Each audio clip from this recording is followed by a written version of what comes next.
En cas de législative anticipée, 33% des Français disent qu'ils voteront en faveur du RN.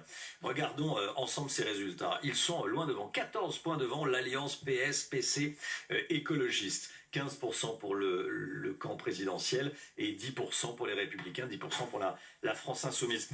Qu'est-ce que ça dit ce sondage, Thomas Bonnet? Ça montre que les dynamiques, elles sont très marquées, notamment favorables au Rassemblement national. 33%, c'est un chiffre qui serait record, qui est très important, mais qui ne veut pas dire que le Rassemblement national aurait forcément une majorité absolue. Je vous rappelle qu'en 2024, en juin 2024, lors des dernières élections législatives, le RN a récolté quasiment 30% des voix au premier tour, mais ensuite il y a eu ce fameux barrage républicain, ce front républicain, la stratégie des désistements entre le bloc central et la gauche, et donc le Rassemblement national a obtenu finalement un peu plus de 120 sièges, il n'a pas la majorité absolue. Mais en tout cas, ça montre quand même que, évidemment, la dynamique, elle est vraiment favorable au parti de Jordan Bardella et Marine Le Pen.